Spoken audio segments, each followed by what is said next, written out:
नमस्कार। Breaking news में बड़ी खबर। आपको बता दें कि जीतन राम मांझी हमेशा अपने बयानों को लेकर सुर्खियों में रहते हैं।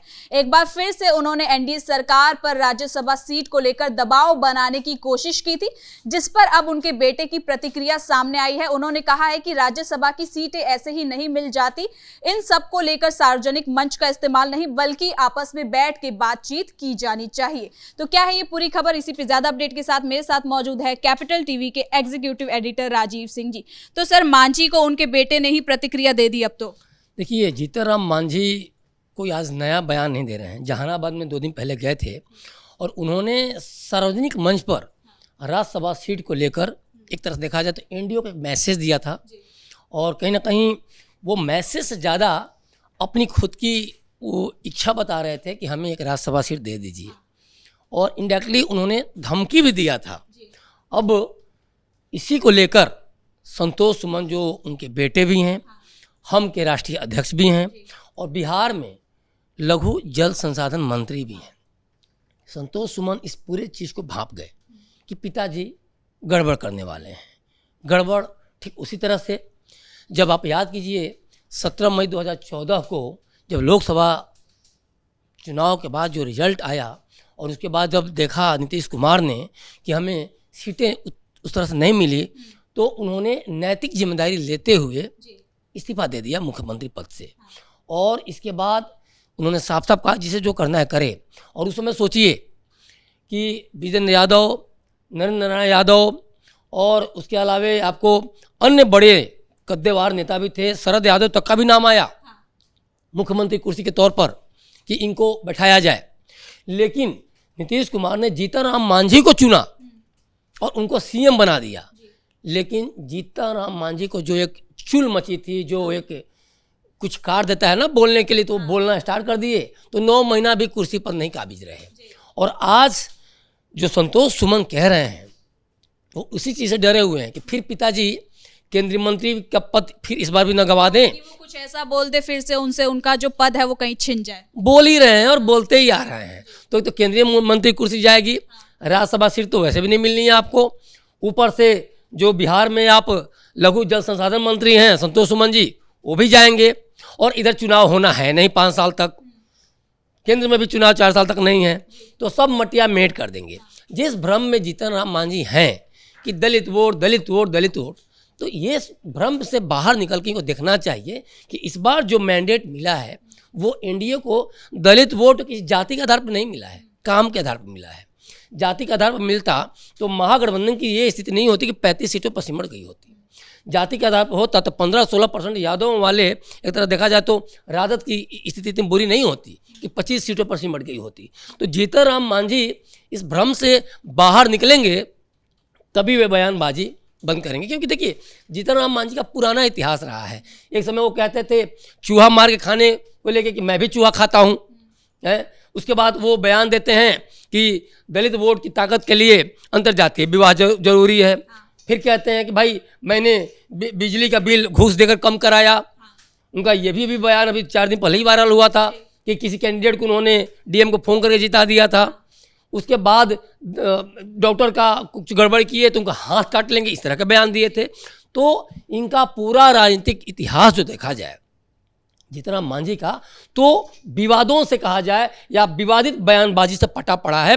लेकिन संतोष सुमन न्यू जनरेशन के नेता हैं, वो समझते हैं कि अभी हाल फिलहाल में ऐसा कुछ मत करें तो ज़्यादा बेहतर होगा, क्योंकि उन्होंने इनका पाठ देखा है कि किस तरह से एक बड़ी पारी खेल सकते थे और दलितों को उसके माध्यम से और मजबूत कर सकते थे। यानी कि वो जो एनडीए की रणनीति को समझ रहे हैं और वो इसी हिसाब से चलने का प्रयास कर रहे हैं और लगातार वो देख रहे हैं ना कि उनके पिताजी के विवादित बयान पूरे के पूरे पार्टी को ही नहीं, पूरे गठबंधन को भी असहज कर दे रहा। अभी उपेंद्र कुशवाहा को भी हाल में उन्होंने बयान दिया था, उस समय पूरा जो एनडीए था असहज हो गया था। जब आपको एनडीए ने, मोदी जी ने, नीतीश ने मंच दिया साथ लड़ने का, तो आप साथ में मिल बैठ के बात कीजिए। संतोष सुमन यही तो कह रहे हैं ना कि आप साथ में मिल के बैठ कीजिए, बात कीजिए। आप इस तरह से पब्लिक मंच पे, सार्वजनिक मंच पे जाके मीडिया के बीच में जाके बयानबाजी कर रहे हैं। राज्यसभा सीट आपको बयानबाजी करने से मिल जाएगा क्या? संतोष सुमन भी तो यही कह रहे हैं कि बयानबाजी करने से इस तरह से, और ये मांग भी एक सार्वजनिक तौर पर की है, मंच पर उन्होंने इसकी मांग की है। इसकी मांग वो जो कह रहे हैं उनके बेटे की, इसकी मांग भी बैठ के होनी चाहिए, ना कि ऐसे सार्वजनिक रूप से। सांगठनिक मर्यादा को तार तार करके आप राज्यसभा सीट नहीं हासिल कर सकते। वहाँ अमित शाह बैठे हैं और नरेंद्र मोदी बैठे हैं। जितना राम मांझी इस बात को समझ लें ज़्यादा बेहतर होगा। दूसरी बात यह है कि मैं बार बार इसी कह रहा हूँ कि अगर वो ये सोचते हैं कि दलित वोट करके वोट हासिल कर देंगे, तो बिहार की जो अब की राजनीति है विकास की राजनीति है और विकास के आधार पर वोट मिला है। तो ये समझें कि जो विवादित बयान जितना राम मांझी हमेशा देते रहे हैं और इसी को लेकर संतोष सुमन सांगठनिक मर्यादा में रहने की सलाह दे रहे हैं कि आप मिल बैठ के बात कीजिए, आप मीडिया में बयानबाजी मत कीजिए, क्योंकि उससे उनको पता है ये सब कुछ छीन जाएगा और वो जो अपने आप को प्रूफ भी करना चाहें वो भी प्रूफ नहीं कर पाएंगे। और वैसे ही जैसे कल सोचिए कि 2014 में अगर जितना मांझी लंबे समय तक मुख्यमंत्री होते तो क्या होता, स्थिति कुछ और होती, दलित और मजबूत होता। लेकिन इतना ज़्यादा बयानबाजी किए कि 9 महीने के अंदर ही उनका मुख्यमंत्री पद छीन लिया गया, जबकि बड़े नेताओं को साइड करके इनको मुख्यमंत्री पद दिया गया था। लेकिन उलूल जुलूल फैसले, शिक्षकों को लेकर तमाम तरह के फैसले, रातों रात फैसले, तो ये चीज़ जस्ट उनके उल्टा पड़ गया। और अभी भी इसीलिए वो चेतावनी दे रहे हैं कि कम से कम इस तरह की मांगे इंडिया के बीच में बैठ के की जा सकती हैं। पब्लिक मंच पर आप जाकर आप राज्यसभा की सीट मत मांगिए या इस तरह की बयानबाजी मत कीजिए जिससे कि पूरा का पूरा एनडीए गठबंधन ही असहज हो जाए और आपको निकाल बाहर फेंके। देखिए, अगर जिस तरह मांझी इस तरह से बयानबाजी करते रहेंगे तो आने वाले समय में न सिर्फ एनडीए उनको बाहर करेगी, हो सकता है कि संतोष सुमन भी इनके ऊपर कोई बड़ा एक्शन ले लें, क्योंकि राष्ट्रीय अध्यक्ष इस चीज़ को जितना मांझी मत बोले, पिता पुत्र का रिश्ता है, पिता पुत्र का रिश्ता तो लालू यादव तेज प्रताप में भी है। लेकिन हुआ क्या, पार्टी से खदेड़ दिए गए, तो जीतन राम मांझी को भी खदेड़ दिया जाएगा। इस भ्रम में न रहें, क्योंकि पार्टी का सत्यानाश करेंगे आप। और आपका देखिए, आपकी जो पार्टी जो है कोई बपौती थोड़ी है, वो जनता की पार्टी है। और आप क्या करते हैं कि अपने स्वार्थी नेचर के चलते कहीं कि पार्टी को अपना कि बपौती अपनी जागीर समझने लगते हैं, तो वो आपके लिए बड़ा खतरनाक होगा। तो सर एक सवाल ये भी है कि सुमन के इस बयान को, या सलाह कह ले, इसे वो सलाह की तरह लेंगे या फिर अल्टीमेटम की तरह? नहीं, देखिए, सलाह भी है और अल्टीमेटम भी है, क्योंकि संतोष सुमन ने भी तो पब्लिक मंच के थ्रू मैसेज पहुंचा दिया ना। तो ये अल्टीमेटम भी है कि पिताजी, क्योंकि बढ़ती उम्र में पिताजी लोगों का कितना न्यू जनरेशन के पास वो रह जाता है। देखिए, वैल्यू तो रहती है, लेकिन सोच के तौर पर और नए डिसीजन के तौर पर पिता भी बेटे पे भरोसा करते हैं कि न्यू जनरेशन का बेटा दुनिया देख रहा है, घूम रहा है, हमसे ज़्यादा चल रहा है और लोगों से ज़्यादा मिल रहा है, तो वो भरोसा रहता है। कोई ऐसा मनमुटाव की बात नहीं है, लेकिन दिखावे के तौर पर ही सही पार्टी को, चूँकि देखिए पार्टी के अंदर आप देखिए उपेंद्र कुशवाहा को लेकर क्या हुआ, उन्होंने अपने कम उम्र के बेटे को देखा जाए, कोई अनुभव नहीं, मंत्री बना दिया। अपनी पत्नी को, जो कि दूर दूर तक कहीं भी उनका राजनीति से साबका नहीं था, उन्होंने विधायक ससाराम से चुनाव करवा दिया, बना दिया।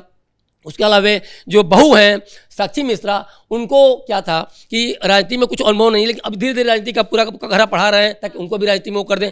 हुआ क्या कि माधव और ये महतो वगैरह और आलोक सिंह तीनों के तीनों बगावत कर बैठे। तो देखिए, पार्टी में जब बगावत होने लगेगी ना, तो सब कुछ आपके हाथ से निकल जाएगा। न जीतन राम मांझी रह पाएंगे, ना इनके जो बेटे संतोष सुमन रह पाएंगे। फिर आ जाएंगे रोड पे, तो फिर मामला गड़बड़ हो जाएगा। और उसके बाद दलित इनसे पूछेंगे कि गए थे हमारा वोट लेके, डेवलपमेंट को लेके, और जाके अपने पार्टी अपने नेताओं के लिए राज्यसभा सीट मांगने लगे, तो जवाब देते नहीं बनेगा। आज यही सवाल तेजस्वी यादव से हो रहा, तेजस्वी यादव विदेश भागे हैं ना, कि किसने कहा था कि हमारी वोट चोरी हुई है? तुमने खुद से प्रोपेगेंडा करके अब खुद मतलब पूरी जनता को और एक तरह से राजद को, हमारी पार्टी को, यादवों को बदनाम करने लगे। तो ये चीज़ें देखिए, आप नेता जितने के बाद समझता है कि बस मैं ही हूँ, हम ब्रह्मास्मि, लेकिन उसको ये भी समझना चाहिए उसकी सोच, उसके विचार, उसके काम, सब कुछ कहीं ना कहीं जनता से कनेक्टेड होते हैं। और जब तक वो ये नहीं समझेगा, तब तक वो स्व के परिधि से बाहर निकल के परमार्थ की नहीं सोचेगा, जनता की नहीं सोचेगा। और उस बीच होगा क्या कि जीतन राम मांझी जैसे लोगों को फिर से एक बार, जैसे कि नीतीश कुमार ने बाहर फेंका कि नहीं ये तो पूरा का पूरा हमारा समीकरण बिगाड़ रहा है, तो इसके बाद फिर इनको बाहर कर दिया जाएगा। इसके बाद कुछ नहीं कर पाएंगे, क्योंकि ओवरऑल टोटल देखा जाए 202 एनडीए का है, 89 बीजेपी, और जदयू को मिला दिया जाए 85, तो वैसे ही बहुमत है। तो कोई भी, चाहे उपेंद्र कुशवाहा हो, चाहे जीतन राम मांझी हो, ये गलती न करें। और इन चीज़ों को लेके देखिए उपेंद्र कुशवाहा को उसमें जिस तरह बगावत हुई, एक तरह से ये बगावत के तौर पर ही लिया जाए। इनके बेटे भी बगावत ही कर रहे हैं कि आपको इस तरह से नहीं बोलना चाहिए, क्योंकि अगर ये होना होता तो ये चीज़ें बाहर नहीं होती, बाप बेटे सलाह मशवरा कर सकते थे। लेकिन ये मैसेज दिया जा रहा है जनता को कि नहीं नहीं, पिताजी अगर ऐसा करेंगे तो मैं उनको रोकूंगा, आप लोग घबराइए मत, आपका वोट अगर विकास के लिए मिला है तो विकास ही होगा, आपको राज्यसभा दुनिया की इस तरह की बातें हम नहीं करेंगे। तो सर, जिस प्रकार का माहौल देखने को मिल रहा है, तो क्या लग रहा है हम अगर एनडीए से अलग हो जाएगी तो कुछ नुकसान होगा? देखिए दलित वोट की जो बात है आज के डेट में, एक तो मैं ये बता दूं कि एनडीए, जो मैं बार बार चीज़ कह रहा हूँ, डेवलपमेंट को लेकर एनडीए को वोट मिला है। दलित ने एक दलित चेहरे के तौर पर नहीं दिया है। और अगर दलित चेहरे की बात है तो चिराग पासवान जैसा डायनामिक पर्सनालिटी के आगे जीतन राम मांझी नहीं टिकते हैं।